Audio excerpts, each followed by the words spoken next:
Tuhan,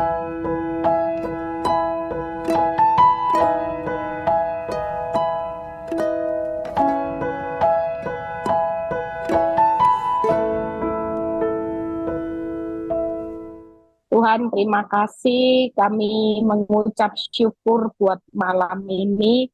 Kami percaya Tuhan dengan keterbatasan semuanya. Kami serahkan Tuhan supaya Zoom ini berjalan dengan lancar. Urapi bibir lidah hamba-Mu, berkati setiap telinga yang mendengar, biar semua kemuliaan itu kembali kepadamu. Di dalam nama Tuhan Yesus yang percaya berkata, amin. Ya, Shalom semuanya, maaf ya. Aduh, benar-benar sampai sampai panik.com. Ya, ya. Suara saya bisa terdengar jelas? Bisa ya? Oke. Makasih Ibu Nini buat kesaksiannya yang luar biasa ya. Kita percaya bahwa dalam setiap kehidupan ketika kita bisa menang atas semua rasa sakit ya, rasa penderitaan, kita percaya bahwa Tuhan tuh pasti punya rencana yang jauh lebih besar di depan. Kalau lihat kehidupan Bu Nini hari ini ya, dengan Pak Immanuel, saya percaya ini satu seperti mimpi ketika Tuhan pulihkan Sion itu benar-benar. Kalau saudara dengar kesaksiannya, saudara kaget ya, bagaimana dia diberkati Tuhan hari ini, bagaimana anak bisa sekolah di universitas yang keren di Amerika, ya suami makin dipromosikan Tuhan, pekerjaan ya, bahkan Bu, ini punya kebun jeruk yang besar, nanti kalau panen dia janji mau kasih saya jeruk ya, kita akan menikmati panen raya jeruk nanti ya. Bu Nini enggak main-main ya, saya sampai kaget. Bu Nini punya kebun jeruk berapa hektar? Dia jawab kebun jeruknya ada 20 hektar. Lihat ya, saya bilang gini, waduh makan jeruk sampai kapan kalau 20 hektar, bayangin ya. Kita kapan-kapan roadshow ke sana ya, ke kebun jeruknya Bu Nini ya, dekat dengan Surabaya. Nah, kita lihat keadaan hari ini Bu Nini bisa lihat semua seperti mimpi nggak? Tapi waktu dia ngalami bonyok di masa lalu, kira-kira saudara bisa bayangin rasa sakitnya kehilangan suami ya, suami sama pelakor, belum lagi setelah suami sama pelakor kehilangan anak. Kira-kira Tuhan tuh punya rencana yang jauh lebih besar nggak? Jelas. Semua yang kita alami hari ini tuh nggak ada yang mengerti. Semuanya seperti misteri ilahi. Semua seperti keadaan itu, sepertinya Tuhan itu nggak tahu rencana yang akan Tuhan buat atas kehidupan setiap kita itu apa. Tapi percayalah bahwa hari ini, apapun kehidupan saudara dan saya, kita percaya bahwa Tuhan pasti punya rencana yang besar. Ya, yuk kita lihat bagaimana hari ini menang atas rasa sakit ya, bukan mengatasi rasa sakit, nanti judulnya diganti. Yeremia 11 ayat 20. Yeremia 11 ayat 20. Kita baca sama-sama. Yeremia 11 ayat 20. Yuk baca sama-sama. Tetapi Tuhan semesta alam yang menghakimi dengan adil ya, menguji batin dan hati, biarlah aku melihat pembalasanmu terhadap mereka, sebab kepadamulah kuserahkan perkaraku. Lihat ya, hari ini bagaimana kita bisa menang dari rasa sakit, yaitu kita tahu bahwa ketika kita berjalan dengan Tuhan yang akan menghakimi dengan adil, Tuhan yang menguji batin dan hati, dan Tuhan yaitu yang sebagai pembalas ya terhadap mereka. Apa yang kita bisa lakukan malam ini kalau kita menghadapi rasa sakit? Bagaimana rasa sakit itu timbul ketika kita kehilangan anak, ketika kita kehilangan suami, kita kehilangan pekerjaan, kita kehilangan penghasilan ya. Kita percaya bahwa malam ini siapapun yang hadir pasti ada dari sekian banyak. Mungkin saudara tidak kehilangan suami, tapi saudara kehilangan pekerjaan.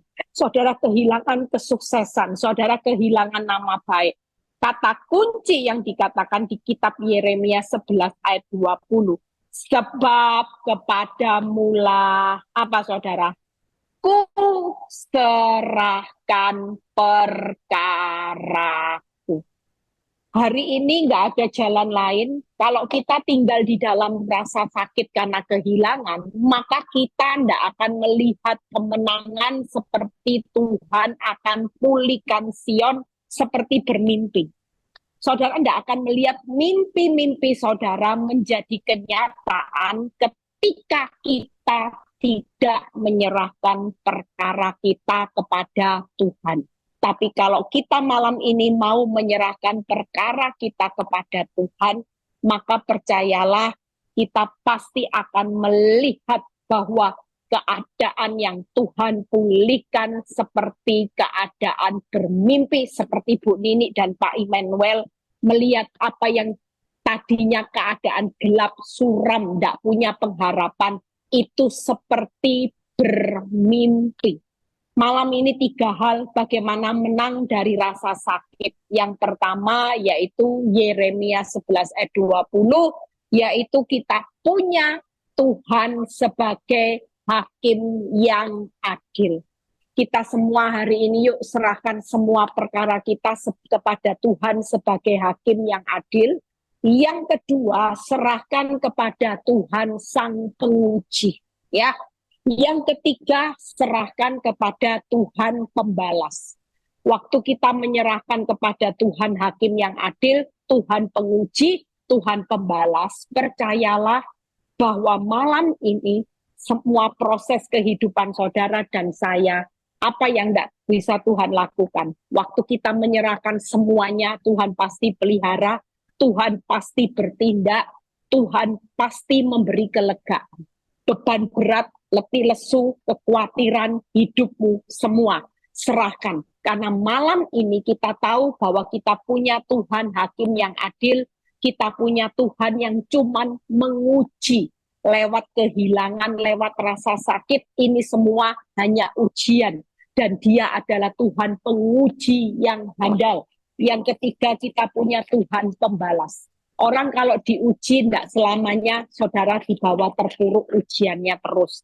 Tapi suatu kali ketika Tuhan penguji melihat saudara sukses di tengah ujian kehidupan, Tuhan akan memberikan upah ganti ujian.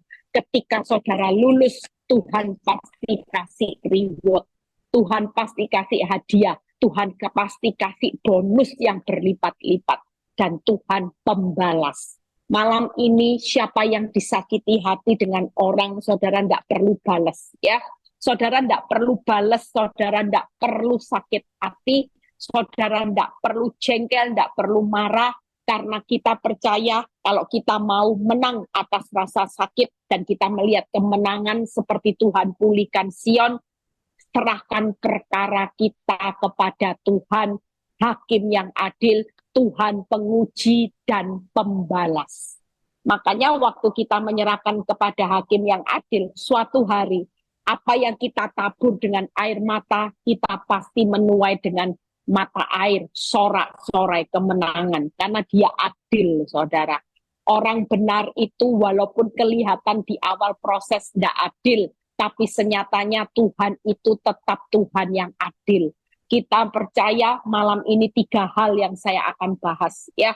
Banyak orang yang hari-hari ini takut menghadapi hidup, Bu. Kenapa, Bu? Kelihatan hidup tidak adil. Sudah, tidak usah takut.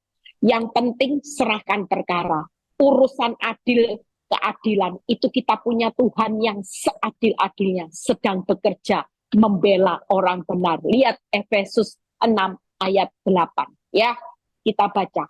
Kamu tahu, Efesus 6 ayat 8, bahwa setiap orang, baik hamba maupun orang merdeka, kalau ia telah berbuat sesuatu yang baik, ia akan menerima balasannya dari siapa, saudara? Dari Tuhan. Hari ini mungkin keadaan hidup saudara rasanya sulit.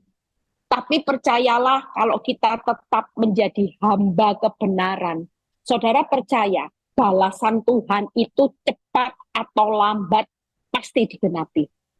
Walaupun kelihatannya berlambat-lambat, saudara ditindas sama orang jahat makin gemuk, makin segar, saudara yang baik makin terpuruk, itu tidak akan selamanya.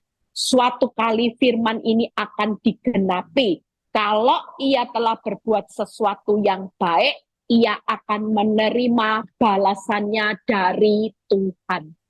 Percayalah, apapun yang saudara tabur dengan berbuat baik, itu tidak akan pernah sia-sia. Suatu kali istri-istri yang disakiti tetap berbuat baik dengan suaminya, suami-suami yang tetap berbuat dengan istrinya yang galak, suatu kali apa yang kita tabur pasti ada balasannya. Makanya yuk kita sudah berserah aja kepada Tuhan yang adil. Lihat ayat berikutnya, Mazmur 18 ayat 25 dan 26. Mazmur 18 ayat 25 dan 26. Malam ini jangan pernah bawa perkaramu di dalam genggaman tangan saudara.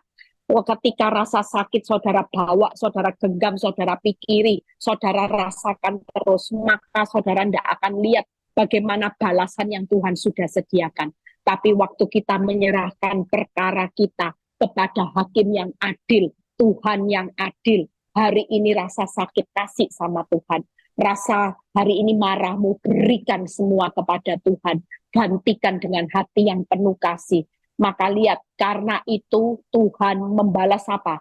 Kepadaku sesuai dengan kebenaranku. Mazmur 18 ayat 25 sampai 26. Sesuai dengan kesucian tanganku di depan matanya.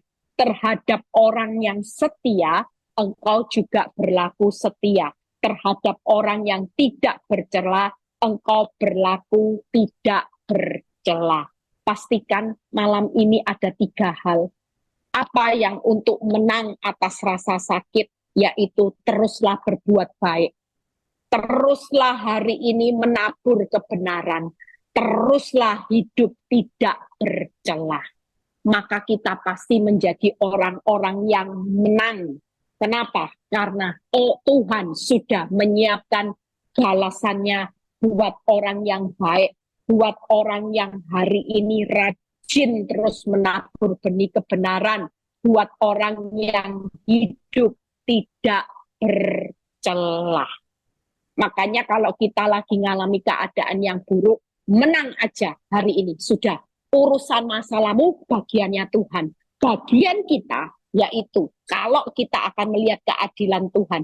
Ada banyak orang ketika disakiti, saudara tidak tahan, ya. Kalau seperti Bu Nini waktu disakiti dia balas dengan perbuatan jahatnya. Saya percaya hari ini dia tidak akan melihat mimpinya menjadi nyata.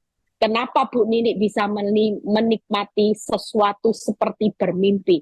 Karena dia sudah menyerahkan semua perkaranya kepada Tuhan yang adil. Percayalah, hakim yang adil hari ini sedang menampung air matamu, sengsaramu didaftarkan, kehilanganmu dihitung sama Tuhan. Dia adil. Air matamu setiap hari karena engkau berbuat baik ditindas dengan orang jahat ditampung. Kesengsaraanmu didaftarkan. Yang namanya kehilanganmu dihitung sama Tuhan. Sengsaramu, semua air mata kehilanganmu, semuanya diperhitungkan sama Tuhan. Yang penting hari ini Tuhan berkata, tetap berbuat baik dengan suami yang galak. Tetap setia menabur benih kebenaran. Tetap hidup tidak bercela. Percayalah, Tuhan sudah menyiapkan balasannya yang setimpal. Kalau dia adil, maka dia juga setia. Semakin kita setia menabur yang baik, yang benar, dan hidup tidak bercela, kita ini adalah orang-orang yang menang di akhir zaman. Lepas masalahmu tambah buruk, it's okay. Tapi di mata Tuhan, kita adalah orang yang menang, yang akan menerima balasan. Air matamu akan dibalas. Sengsaramu akan dirubah sorak-sorai. Yang namanya kehilangan kerugianmu akan dibalas dengan pengembalian yang lipat.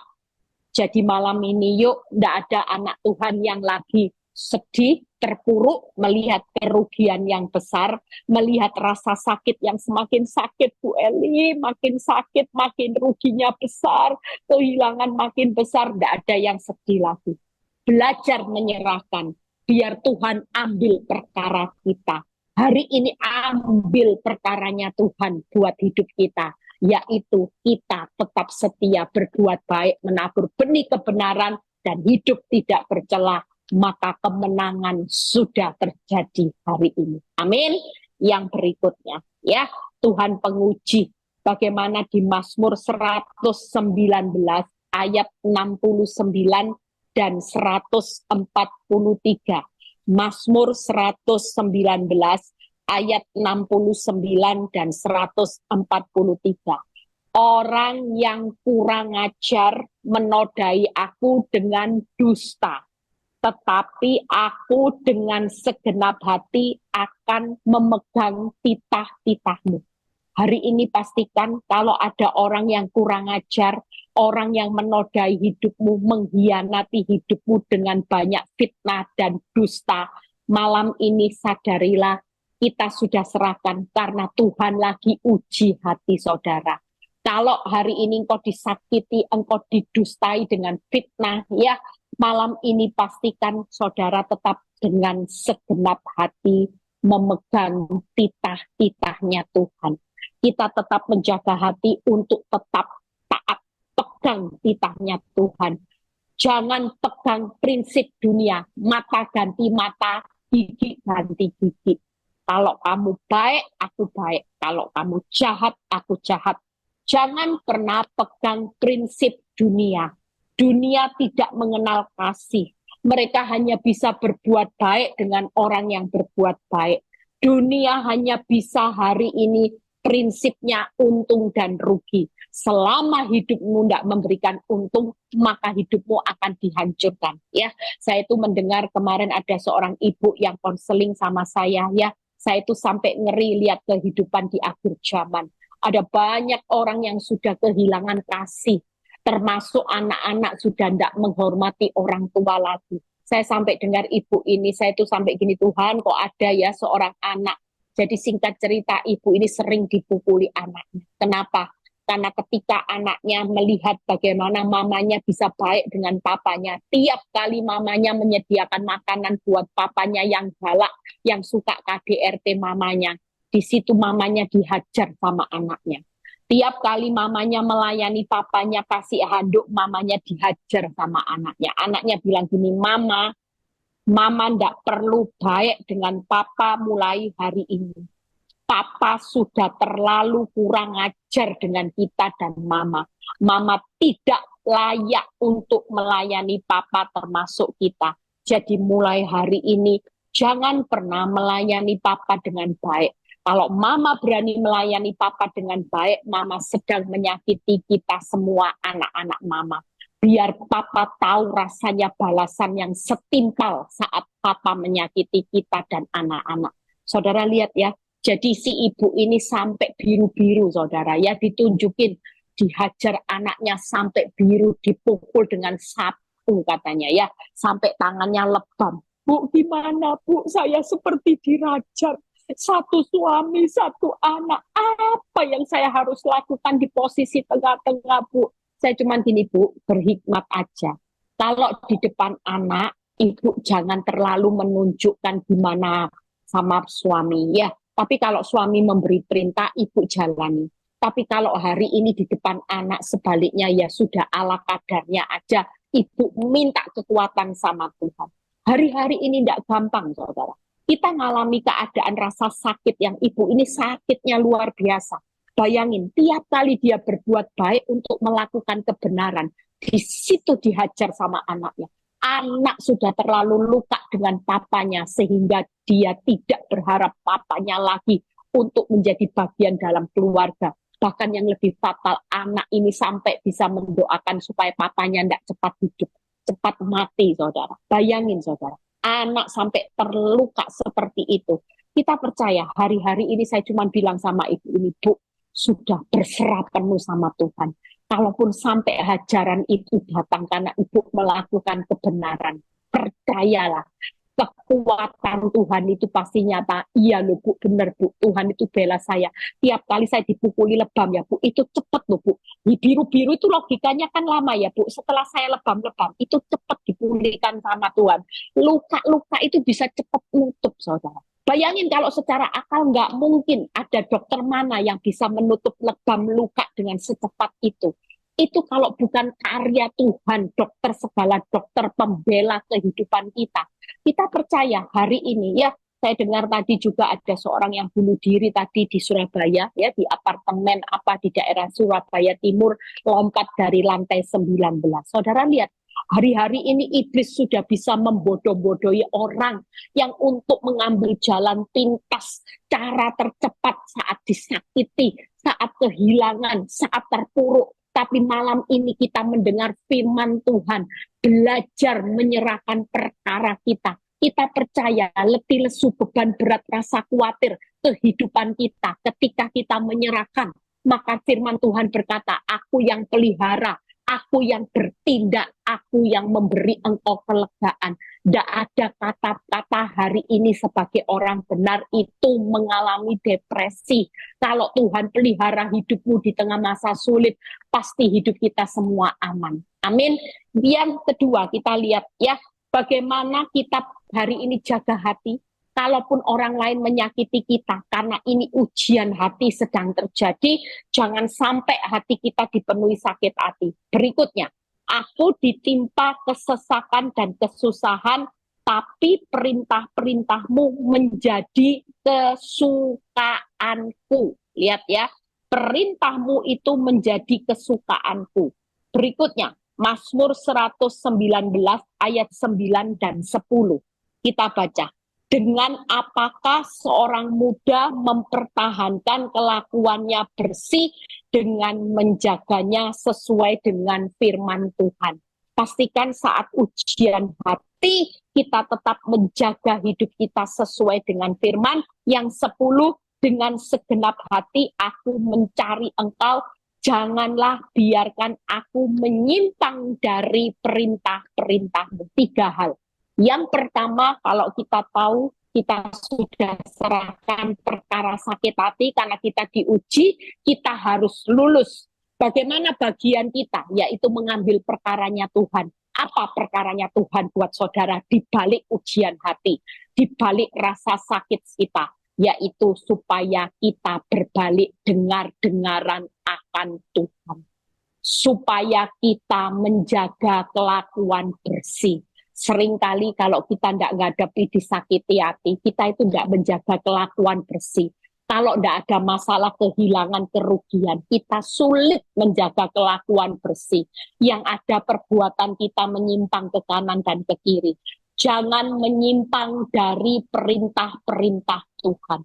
Yang pertama, yuk saat diuji, bagian kita, bagian masalah kita serahkan sama Tuhan. Tuhan pasti memulihkannya. Bagian kita apa saat diuji? Dengar perintah Tuhan. Tanpa kita dengar perintah Tuhan, kita tidak akan lulus. Yang kedua, jaga kelakuan bersih. Yang ketiga, kalau sudah dengar perintah Tuhan, Tuhan berbicara malam ini. Misalnya, jangan sakit hati, jangan takut, jangan khawatir. Maka kita jangan menyimpang dari perintah Tuhan. Seringkali kalau kita diuji, kita ambil cara sendiri. Kita bukannya hidup mengampuni, kita malah hidup dalam sakit hati. Kita tidak boleh balas caci maki, kita malah melanggar, menyimpang dari perintahnya Tuhan. Berapa banyak orang karena punya pasangan yang keterlaluan galaknya tidak berubah-berubah. Kita bukannya terus dengar perintah Tuhan berapa kali pun engkau harus mengampuni, mengasihi, kita malah menyimpang dari perintah Tuhan. Kita justru membalas caci maki, kita membalas suami kita dengan selingkuh, kita membalas istri kita dengan selingkuh dan sebagainya. Sehingga di mata Tuhan sebagai hakim, sebagai penguji, kita ini hendak lulus. Kita dianggap gagal total. Karena kita malah tidak dengar perintahnya, kita malah menyimpang dari perintahnya, dan kita tidak menjaga kelakuan bersih. Sehingga kita tidak pernah menang atas rasa sakit kita. Pastikan malam ini kalau kita mau menang, jadi pemenang. Di tengah engkau disakiti tidak apa-apa. Yang penting saudara dengar perintah Tuhan. Jangan menyimpang. Yang kedua, kelakuan saudara tetap bersih. Maka di mata Tuhan, Tuhan berkata malam ini, engkau adalah pemenang-pemenang yang sejati. Engkau hari ini layak menerima balasanku.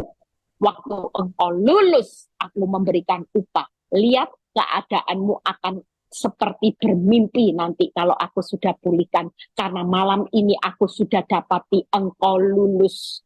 Kalau kita tidak lulus hari ini, malam ini, maka kita tidak akan melihat keadaan yang seperti bermimpi. Itu akan digenapi. Siapa yang nggak kepingin lihat keadaan seperti Bu Nini dengan Pak Immanuel? Hari ini saya kalau tanya, Bu, hari ini kamu enak ya Bu, menikmati sukacita yang dari Tuhan luar biasa. Iya, dia bilang tuh sukacita, rasanya hidup itu bahagia bersama Tuhan. Kita percaya malam ini saudara yang lagi nangis Bombay, berjalan maju bercucuran air mata, lakukan aja, jalani, nikmati, syukuri.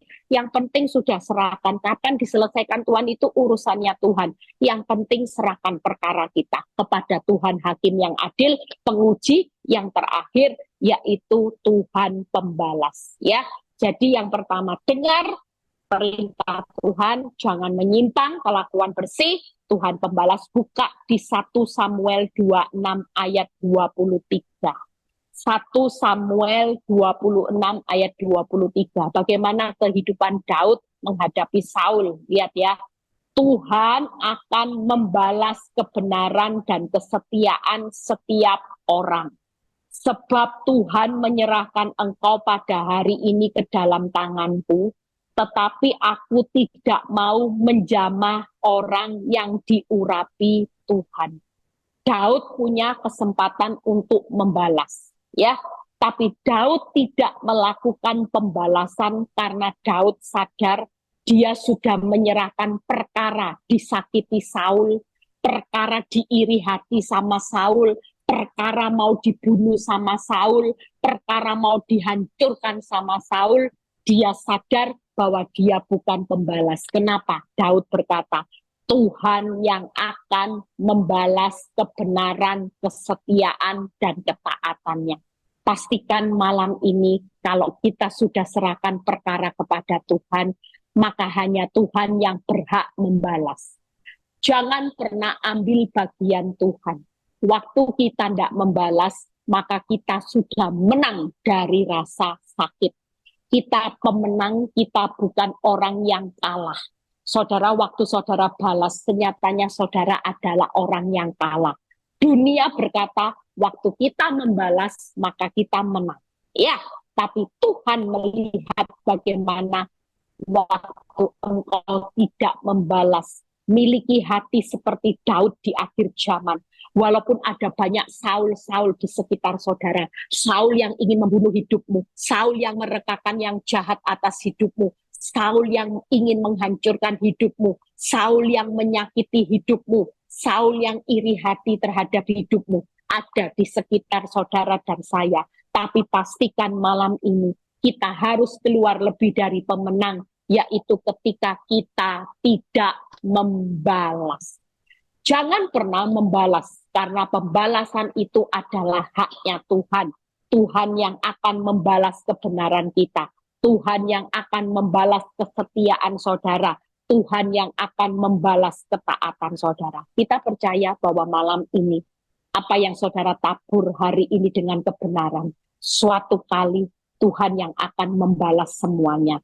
Hari ini jangan pernah ambil alih kesetiaanmu. Hari ini istri-istri yang lagi menanti suaminya pulang, yang menanti suaminya kembali, suaminya diambil pelakor, suaminya diambil wanita tobat. Saudara merasa setia itu bodoh. Dunia merasa berkata, kamu bodoh setia dengan suami yang tidak setia. Tapi tetaplah setia berbuat baik, tetaplah setia untuk mendoakan suamimu, tetaplah setia mengasihi suamimu, tetaplah setia mengampuni suamimu. Maka kita percaya bahwa Tuhan pasti membalas kesetiaan saudara dan saya. Mungkin dunia berkata bodoh, karena kesetiaan kita tidak dibalas sama suami. Istri menanti istri dikatakan bodoh. Kenapa? Karena istri makin kurang ajar. Sehingga terlihat istri tidak membalas kesetiaan suami. Tapi kita lupa, Daud mengerti firman. Daud mengerti perintah Tuhan. Dia belajar dengar perintah Tuhan. Dia tidak mau menyimpang. Dia tetap menjaga kelakuan bersihnya. Makanya Daud tidak menjamah biji mata Tuhan. Bukankah kita sadar bahwa kita semua adalah biji mata Tuhan dan kita tidak berhak mengusik biji mata Tuhan. Bahkan firman Tuhan berkata, perjuanganmu bukan melawan darah dan daging. Musuh kita bukan suami kita, musuh kita bukan istri kita, musuh kita bukan Saul. Musuh kita bukan Saul yang menfitnah hidupmu, yang menghancurkan hidupmu, yang merekakan yang jahat. Musuhmu bukan wanita tobat, tapi musuh kita adalah melawan pemerintah penghulu udara, iblis yang punya intimidasi yang jahat. Makanya Daud tidak mau menjamah Saul. Daud punya kesempatan untuk membalas, tapi itu tidak dilakukan karena Daud mengerti bahwa Tuhan akan membalas kebenarannya suatu kali. Tuhan akan membalas kesetiaannya suatu kali. Tuhan akan membalas ketaatan Daud untuk tidak membalas Saul. Ketika itu dilakukan, Tuhan memberikan promosi kepada Daud. Daud menjadi raja, Saul diturunkan dari jadi raja. Makanya siapa yang hari ini direndahkan, suatu kali kita pasti akan diangkat Tuhan tinggi-tinggi.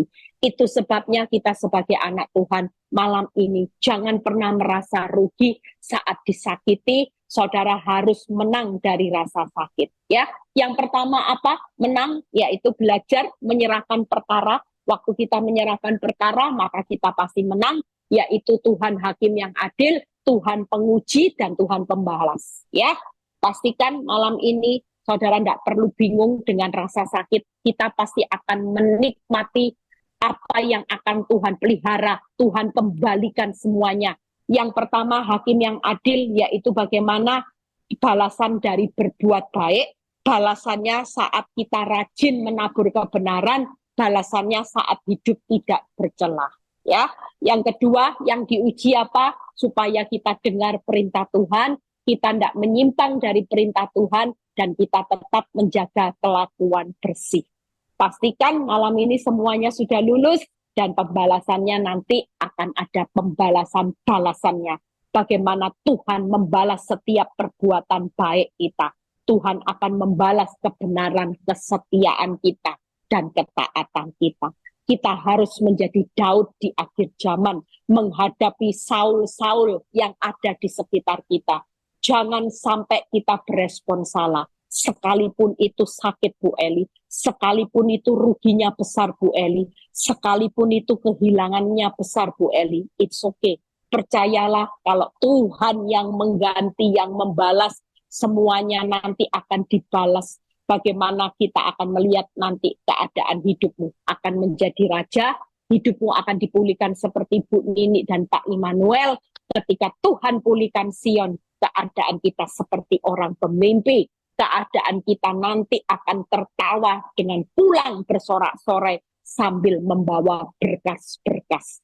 Di mana kita sudah lulus, kita akan menikmati keadilannya Tuhan. Kita akan menikmati balasannya dari Tuhan. Tuhan Yesus memberkati, ya. Kita percaya malam ini saudara yang punya tanya jawab, ya. Saudara punya unek-unek, saya akan berikan waktu. Setelah itu saya akan pulang ke Surabaya karena perjalanannya lumayan cukup panjang juga, ya. Tuhan Yesus memberkati, tetap semangat, pemenang-pemenang yang sejati dari rasa sakit. Jangan menganggap rasa sakit itu bodoh, rasa sakit itu ada berkat yang besar. Siapa yang nggak mau jadi Daud-Daud di akhir zaman? Dari bukan siapa-siapa, nggak punya apa-apa, nggak diperhitungkan oleh manusia, tiba-tiba nanti keadaanmu akan kaget-kaget kayak orang bermimpi. Loh, kok bisa ya Tuhan kasih saya ada di posisi hari ini? Kok bisa seperti Bu ini? Ya, lihat posisi bagaimana Tuhan berkati, berkat anak, ya, suami istri dipulihkan. Saya lihat kalau beribadah, ya, hidupnya sudah nempel kayak teletabis berdua terus Bu Nini, Pak Immanuel, ya. duduk berdua, rasanya mereka, aduh harmonis. Suatu kali saya juga ada impartasi itu nanti berdua-berdua nempel ya. Tapi banyak orang bilang gini, Bu, kalau sudah nempel kayak Teletubbies, Bu Eli jangan lupa tetap berkhotbah di PD Victory ya. Tuhan Yesus memberkati, saya serahkan sama Frans. Puji Tuhan, berikan dulu tepuk tangan bagi kemuliaan nama Tuhan Yesus. Haleluya. Menang dari rasa sakit ya, haleluya.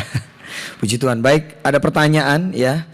Kenapa Bu saya sudah baik dan mengasihi koko saya yang selalu jahat sama saya, tapi koko saya kok nggak kunjung bertobat ya? Kita udah berbuat baik, tapi kok orang yang kita ini malah nggak bertobat. Gimana Bu? Ya itu tadi, jangan sampai karena orang kita berbuat baik, terus yang ini tidak berespon bertobat-tobat, saudara ikut jadi galak. Jangan, karena ini kan diuji. Semuanya dalam pengujian. Makanya kalau kita sudah serahkan aja, koko yang tidak berubah-berubah, yaitu tadi Yeremia 11 ayat 20, aku menyerahkan perkaraku. Serahkan koko ke dalam tangan Tuhan. Biar Tuhan yang berurusan dengan orang yang berdosa, bukan kita hakim yang adilnya. Tuhan tetap hakim yang adil, Tuhan tetap membalas, Tuhan tetap penguji. Nah, kita berdiri di tengah ujian, kita jangan sampai salah nabur, kita juga jangan sampai hari ini tidak dengar perintah Tuhan, kita tidak punya kelakuan bersih, kita menyimpang. Pastikan kita harus lulus. Karena ketika kita lulus, balasan kebenaran, kesetiaan.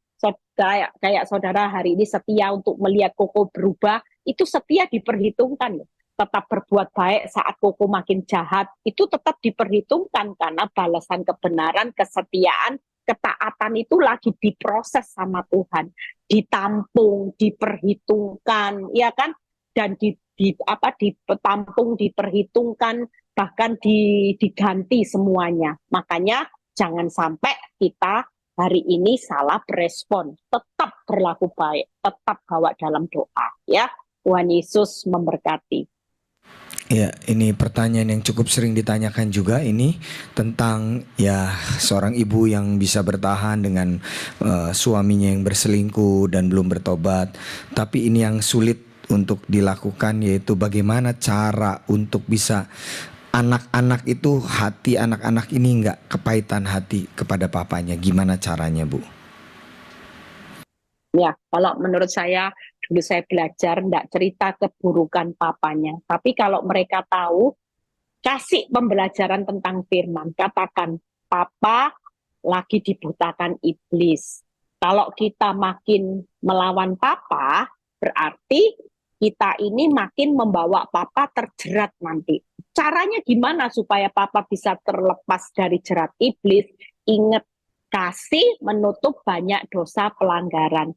Makin kita mengasihi papa, makin kita menerima papa apa adanya, makin kita mendoakan papa, jeratan iblis itu akan terlepas satu persatu. Itu aja yang dijelaskan sama anak. Jadi anak belajar makin bisa menerima papanya apa adanya, di situ kemenangan itu terjadi. Tapi waktu papanya makin dihakimi, penghakiman, rasa kita tidak bisa menerima papa dengan kasih, maka iblis itu makin berkuasa, makin menindas papa habis-habisan. Nah, kita jangan mau kalah dengan iblis. Iblis menjerat papa, kita melepaskan jeratnya iblis dengan mendoakan, mengasihi, dan berbuat baik. Karena kebaikan kita suatu kali pasti akan mengalahkan kejahatan papa.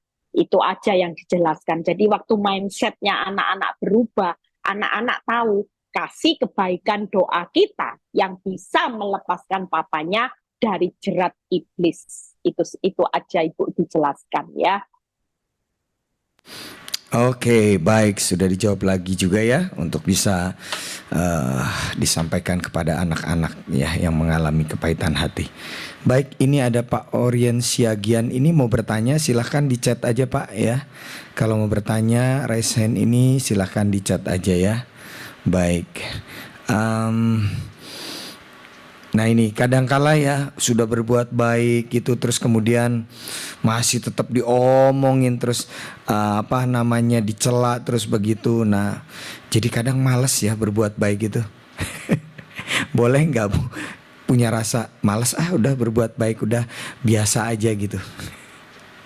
Ya, jangan ya. Makanya firman Tuhan kan berkata, jangan jemu-jemu untuk berbuat baik. Kalau kita dengar perintah Tuhan kan kita harusnya lakukan yang jangan jemu-jemu.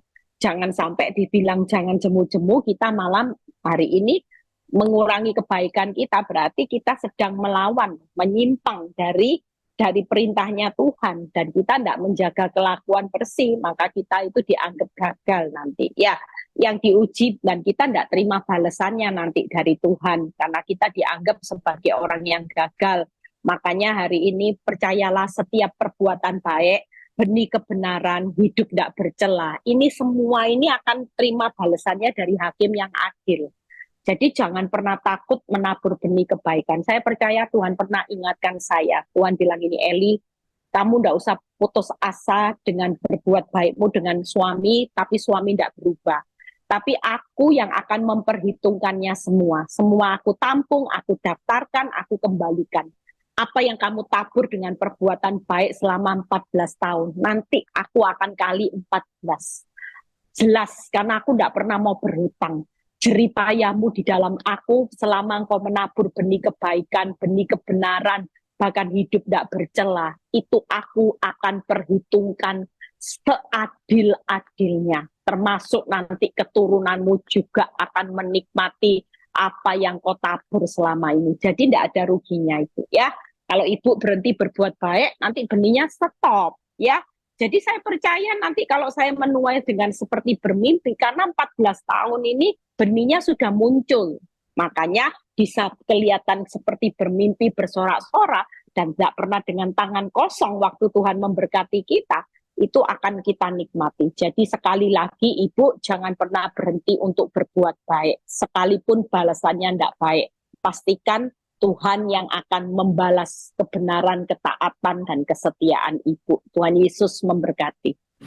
Baik, sudah dijawab lagi ya oleh Ibu Gembala. Nah ini, kita sudah ngampunin kesalahan pasangan, tapi kok kadang-kala trauma itu masih terus ada ya.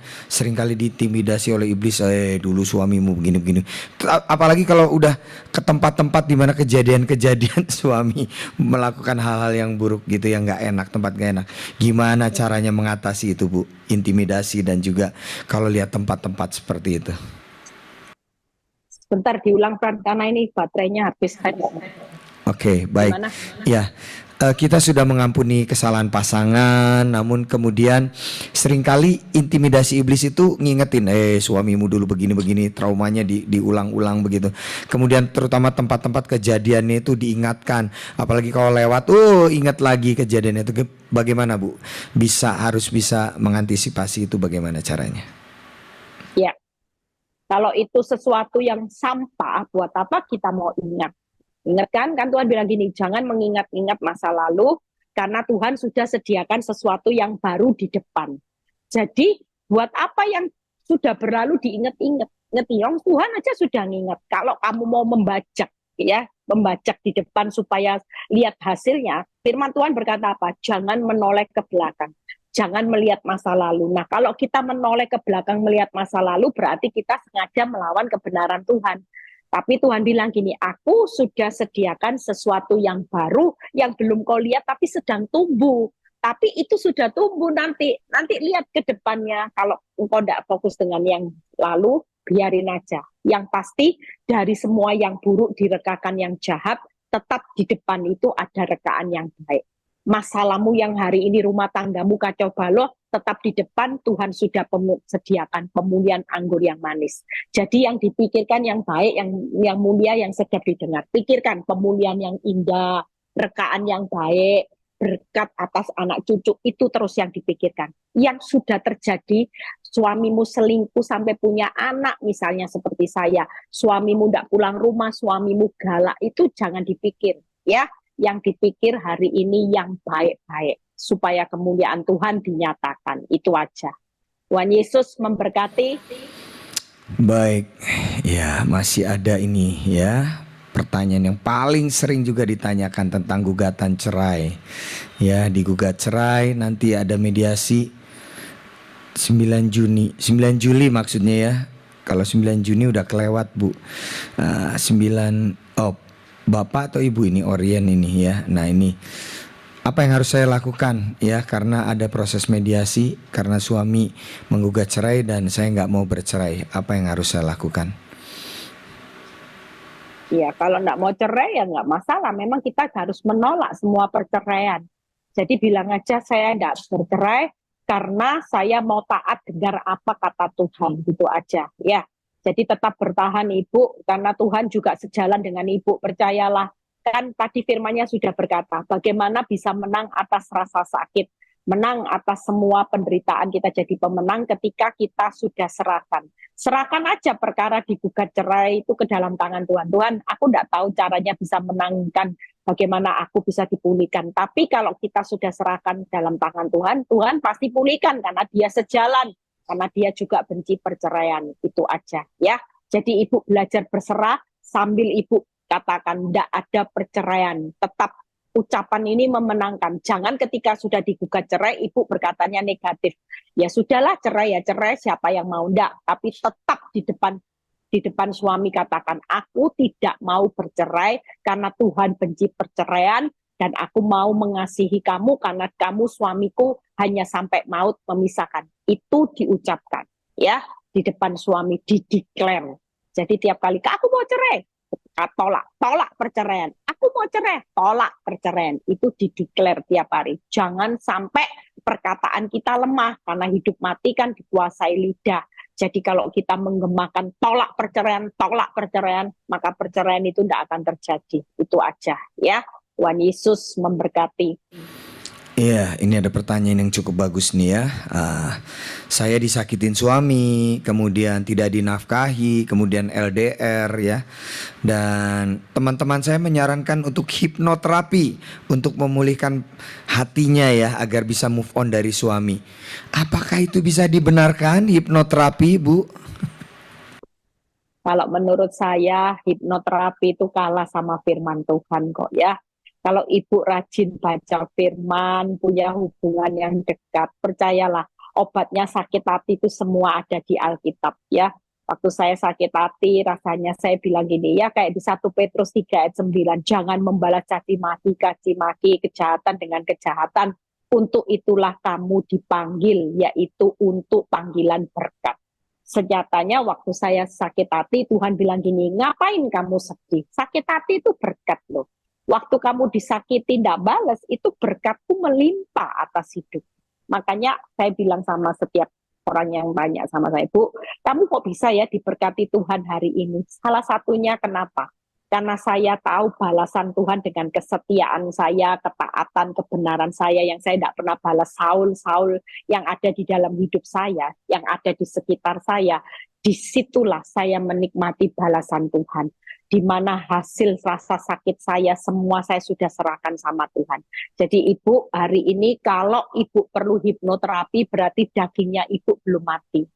Makanya Ibu gagal terus jadi orang benar. Kalau kita sudah menyalibkan daging, sekalipun daging dan hatiku habis lenyap, itu harus dihabiskan.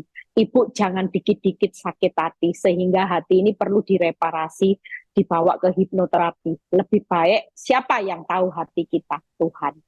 Ya izinkan Tuhan yang mereparasi hati kita. Kasih aja hati kita, ngomong sama Tuhan. Tuhan, saya sakit hati, disakiti suami dan sebagainya. Nanti Tuhan akan bicara. Saya dulu gitu. Kalau saya lagi tidak kuat, saya bilang, Tuhan, hati saya terluka. Tuhan tuh selalu ngomong sama saya, Eli, sudahlah, sampah di hati buang.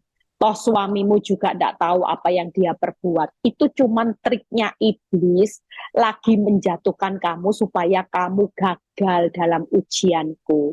Supaya kamu tidak jadi orang benar, supaya kamu tidak menikmati balasanku. Buat apa kamu kalah sama triknya iblis? Alangkah jauh lebih baik kamu mengampuni, mengasihi, kamu berbesar hati, rela sesaat disakiti, dan kamu akan menerima balasan yang dari aku. Makanya kenapa Tuhan tutup satu pintu dalam hidup saya, Tuhan buka banyak pintu. Itu karena saya sudah menyerahkan sakit hati saya kepada Tuhan. Jadi Ibu lebih baik firman Yeremia 11 ayat 20 digenapi. Serahkan semua perkara sakit hati kita kepada Tuhan. Tidak perlu ke hipnoterapi. Waktu kita serahkan, izinkan Tuhan yang berurusan dengan suami yang menyakiti kita.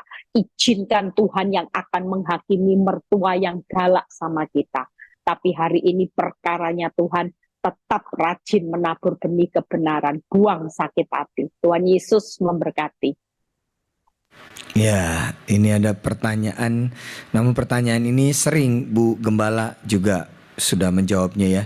Bagaimana ketika ya ada orang yang nyakitin kita, terus bicaranya nggak enak, terus kita nggak balas. Tapi kalau ulang tahun, apakah kita kasih ucapan selamat?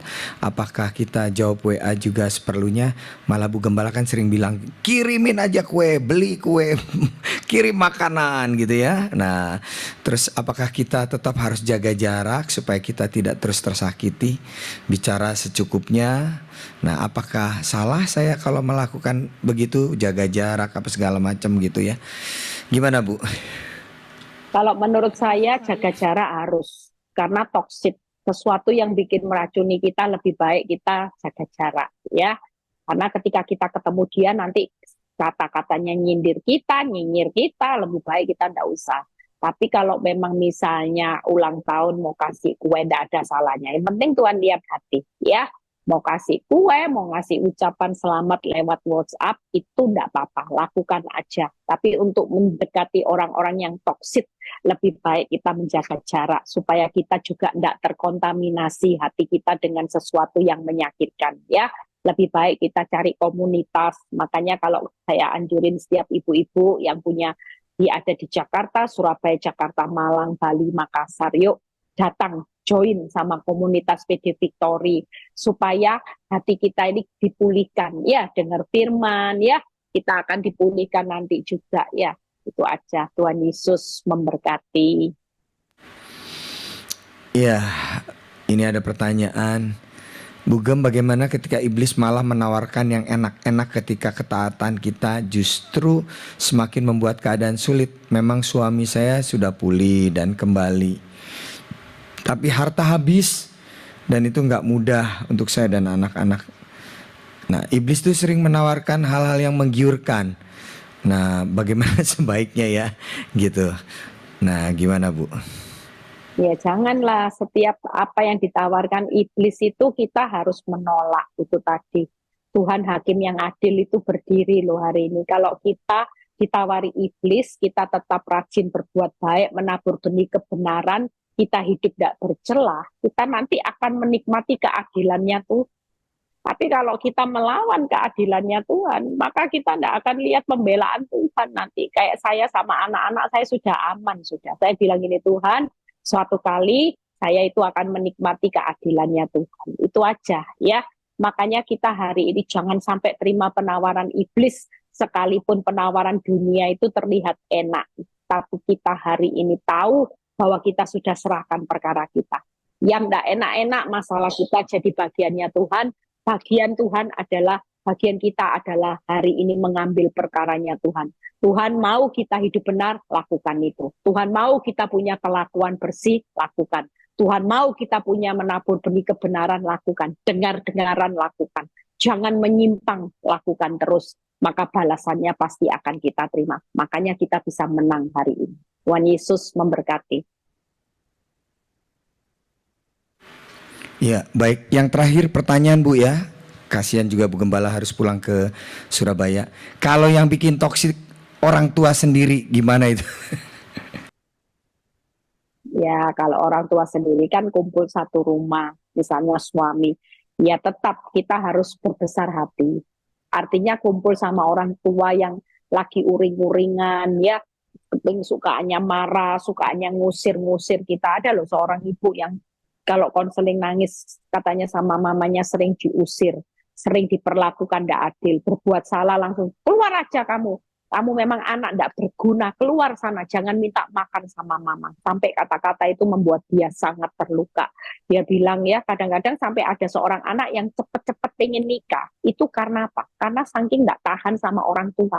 Sehingga nikah itu cuma batu loncatan supaya dia bisa bebas dari jerat orang tuanya yang hari itu banyak mengatai dia anak tidak berguna, anak bawa sial, kalau kamu hari ini seperti ini cepat keluar dari rumah, ndak usah minta makan sama mama, sana keluar. Nah, kalau itu terjadi, kita tetap hari ini berbesar hati aja, jangan sampai kita berhenti menabur benih karena kita jengkel. Tetap kita tahu, ini ujian kehidupan sedang terjadi. Tuhan yang adil pasti bela, ya. Saya kalau lihat beberapa orang yang kesaksian dari mana kecilnya disia-sia, besarnya luar biasa ya. Tuhan itu pasti akan memberikan hak istimewa saat kita yang diperlakukan tidak adil. Sampai saya lihat kamu sekarang hidupnya enak ya, iya Bu, Tuhan itu adil, benar-benar adil.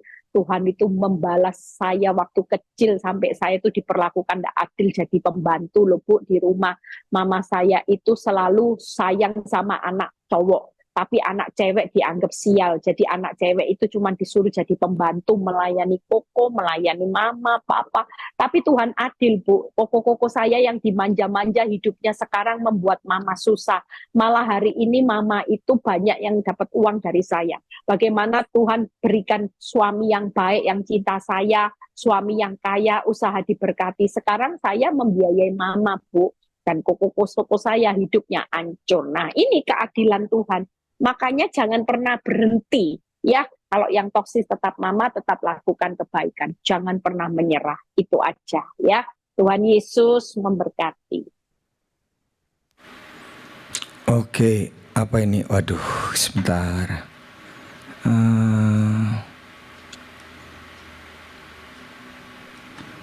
Oke, yang terakhir ya. Abis ini udah ya. Ada teman yang belum di dalam Tuhan, lagi proses perceraian, si suami tidak mau. Yang nuntut si istri, bagaimana ya Pak? Suami harus bersikap. Nah suami justru istrinya yang menuntut perceraian, suaminya nggak mau gini, tapi tolak. Belum di dalam Tuhan. Tetap tolak, iya. Yang belum di dalam Tuhan itu yang istrinya ya. Ya, ini yang istrinya ya, betul ya, yang belum di dalam Tuhan ya. Saya kurang ngerti juga ini, yang mana yang apa-apa, suami. Tolak, karena suatu kali suami akan menguduskan istri. Nanti pemulihan yang terjadi kayak pengalaman saya, suami saya dulu kan juga ateis, anti orang Kristen. Tapi walaupun berjalannya proses, akhirnya apa? Istri bisa membawa suami kenal Yesus. Nah, itu kan luar biasa ya. Bukan karena hebatnya saya menginjili, tapi suami bisa terima Yesus itu karena Tuhan sendiri yang mendatangi suami saya. Nah itu satu mujizat. Nanti suatu kali percaya Bapak ini akan melihat bagaimana cara Tuhan membawa pertobatan istrinya kenal itu juru selamat. Kenapa? Karena lewat doa si Bapak. Makanya ajari Bapak itu jangan mikirin istrinya selingkuh. Pikirin aja istrinya sekolah Alkitab, sekolah kehidupan. Nanti apa yang dipikirkan Tuhan melakukan jauh lebih banyak dari apa yang didoakan dan dipikirkan Bapak ini. Itu aja kata kuncinya ya. Tuhan Yesus memberkati.